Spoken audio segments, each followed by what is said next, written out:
طبعا احنا الافتتاح اليوم تم بحمد الله، ويستمر ان شاء الله هذا القرية العجائب من 25 اليوم إلى 5 مارس.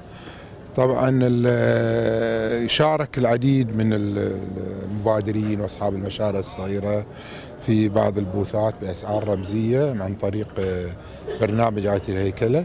ويعني من جولتنا في هذا المشروع وجدنا هناك ايضا مشروع يعني سياحي ترفيهي فني، مواهب لبعض الشباب، تجمع، واللي أزيد من هذا تزامن هذا الافتتاح مع احتفالاتنا في الأعياد الوطنية، واللي تزامن مع شهر فبراير العزيز على جميع المواطنين.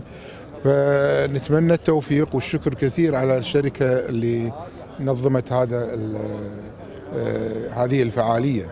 طبعا وادعو المواطنين والمقيمين لحضور هذه القرية، لأن فيها الجو العائلي واصطحاب الأطفال هم، خصوصا هناك شخصيات محببة إلى الأطفال، وهناك فرق أجنبية يعني تحضر لتقديم بعض الألعاب التي يحبها الأطفال، وأيضا في بعض المسرحيات، وأيضا برنامج آية الهيكله يقوم ببعض الدورات لمبادرين وتنمية مهاراتهم لاقتناء المشاريع الصغيرة. طبعا هو بدايتها المشروع يبدي فكرة، أو المبادر يبدي فكرة، وبالتالي الفكرة تبدي بمعرض.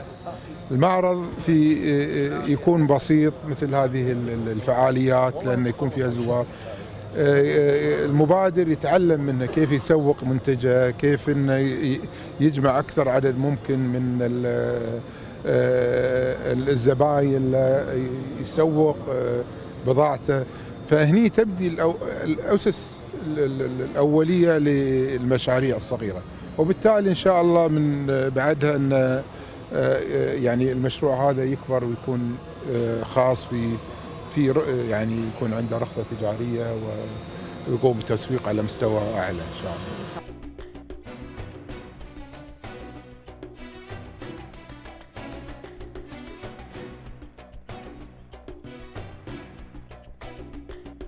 قرية العجائب باختصار أو موجز بسيط، هي تحتوي على 250 مشروع كويتي مشارك فيها، يتغير اسبوعيا. احنا عندنا على خلينا نقول شهر واسبوع، يعني نقول 35 يوم تقريبا.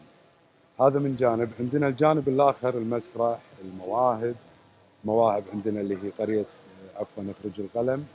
عندنا قطار الالوان اللي هو للتربيه، يتبع اللي هو خلينا نقول للاطفال ما بين سن 4 سنين لغايه 12 سنه.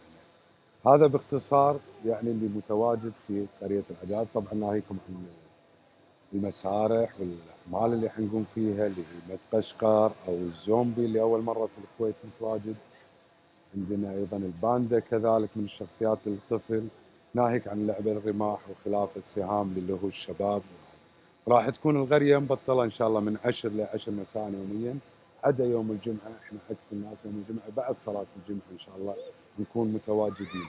نهاية بعد أحب أنوه عن قيام الفنان محمد الحميدي بعمل مسرحية في عندنا قلعة الدوم. كل نهاية أسبوع عنده مسرحية أيضا ترتبط مع الجانب اللي هو الرعب، اللي هو أساسا عامل سيناريو.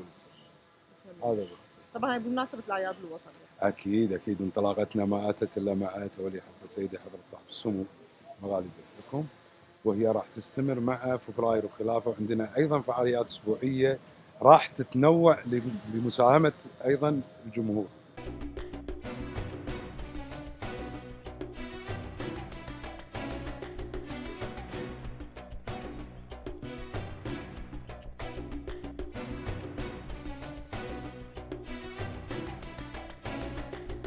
يعطيكم العافية، شرفنا حضوركم.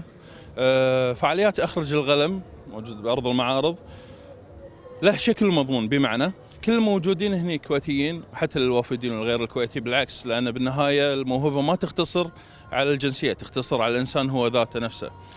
فعندنا كتاب، عندنا مصورين، عندنا عازفين، فكل واحد يقدم موهبته ومن دون مقابل، بمعنى نوفر لهم البوثات ونوفر لهم الدعاية، وبالنهاية يعني شيء يكمل شيء.